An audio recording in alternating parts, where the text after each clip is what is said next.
নমস্কার। আজকের এপিসোডে আমরা একটা খুব গুরুত্বপূর্ণ বিষয় নিয়ে আলোচনা করব। সেটা হচ্ছে যে ডায়াবেটিস রোগীরা কি ডিম খেতে পারেন। অনেক পেশেন্ট আমাদেরকে জিজ্ঞাসা করেন যে ডিম খেলে তো কোলেস্টেরল বেড়ে যায়। এক্ষেত্রে আমাদের বক্তব্য হচ্ছে ডিম খাওয়াটা ডায়াবেটিসে খুবই জরুরি। তার কারণ কি, ডিমে আমাদের অনেক নিউট্রিয়েন্ট থাকে, যেমন প্রোটিন থাকে, ক্যালসিয়াম থাকে, ভিটামিন এ থাকে, ভিটামিন ডি থাকে। হ্যাঁ, ডেফিনেটলি ডিমে কোলেস্টেরল থাকে, কিন্তু একটা জিনিস মনে রাখবেন যে ডিমে যে কোলেস্টেরল আমরা খাই সেখান থেকে যেমন আমাদের বডিতে কোলেস্টেরল যেতে পারে, এছাড়া কিন্তু আমাদের শরীরে কোলেস্টেরল উৎপন্ন হয়। এবং আমরা যে তেল খাই, তেল, ঘি, মাখন, বা তেলাদ্য যে জিনিসগুলো, বাইরে ফাস্টফুড, সেখান থেকে কিন্তু আমাদের অনেক বেশি তেল শরীরে ঢোকে এবং কোলেস্টেরল বা ট্রাইগ্লিসারাইডের মাত্রা বেড়ে যায়। ডিম কিন্তু খুব উপকারী একটা খাদ্য, বিশেষত ব্রেকফাস্টে আপনি রেগুলার ডিম রাখতে পারেন। এইবার প্রশ্ন হচ্ছে যে প্রত্যেক দিন কটা ডিম খেতে পারেন। যদি আপনার শুধু ডায়াবেটিস আছে এবং কোলেস্টেরলের সমস্যা নেই এবং আপনার বয়স 50-এর কম, আপনি রোজ একটা করে ডিম তো খেতেই পারেন, মানে কুসুম সমেত। আর যদি আপনি চান, দুটো করে ডিমও খেতে পারেন কুসুম সমেত রোজ। আর যদি আপনার কোলেস্টেরলের সমস্যা থাকে বা আপনার বয়স 50-এর বেশি, তাহলে আপনি ব্রেকফাস্টে একটা করে ডিম সেদ্ধ খান, মানে কুসুম সমেত।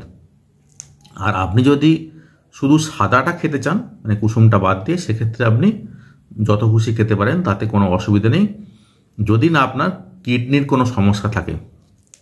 একমাত্র কিডনির সমস্যা থাকলেই ডিমের সাদা অংশটা একটু কম খেতে বলা হয়। এইবার যদি ধরুন আপনার কোলেস্টেরলের মাত্রা বেশি বা বয়স 50-এর বেশি, সেক্ষেত্রে আমরা বলি একদিন অন্তর, অর্থাৎ সপ্তাহে 3টে আপনি ডিম সেদ্ধ খেতে পারেন। আর ডায়াবেটিসতে আমরা যেটা বলি যে খুব দরকার না পড়লে ডিম ভেজে বা অমলেট করে খাবেন না, কেননা ওই যে তেলটা ব্যবহার করছেন তাতে করে কিন্তু কোলেস্টেরল, ট্রাইগ্লিসারাইড বাড়তে পারে। ডিম সেদ্ধ খান, তাতে উপকার অনেক বেশি থাকবে আমাদের।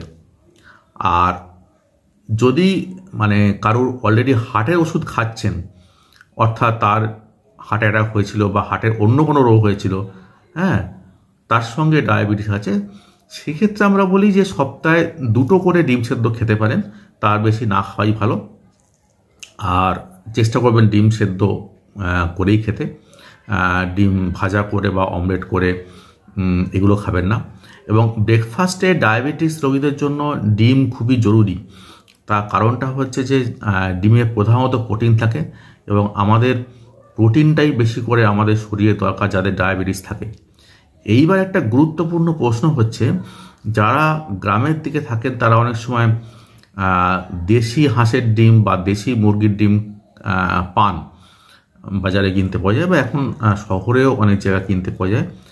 এখন এই দেশি মুরগির ডিম বা দেশি হাঁসের ডিমের মধ্যে কোনটা আমাদের ডায়াবেটিস রোগীদের জন্য বেশি স্বাস্থ্যকর? এক্ষেত্রে উত্তরটা হচ্ছে দেশি মুরগির ডিম সবসময়ই ভালো।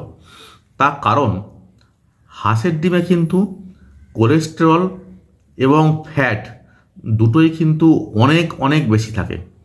আর প্রোটিন কিন্তু মোটামুটি দুটোতেই প্রায় একই কাছাকাছি থাকে। যেহেতু আমাদের প্রোটিনটাই বেশি দরকার, সুতরাং আমাদের পক্ষে হাঁসের ডিমটা এড়িয়ে চলাই ভালো। তাতে করে আমরা কোলেস্টেরল এবং ট্রাইগ্লিসারাইডের হাত থেকে বাঁচতে পারবো, যেহেতু হাঁসের ডিমে বেশি ফ্যাট থাকে। তো যাদের ডায়াবেটিস আছে এবং অবশ্যই হার্টের সমস্যা আছে বা কোলেস্টেরল আছে, তারা কিন্তু কখনোই হাঁসের ডিম খেতে যাবেন না। হাঁসের ডিমের থেকে মুরগির ডিম খাওয়াটাই শ্রেয়।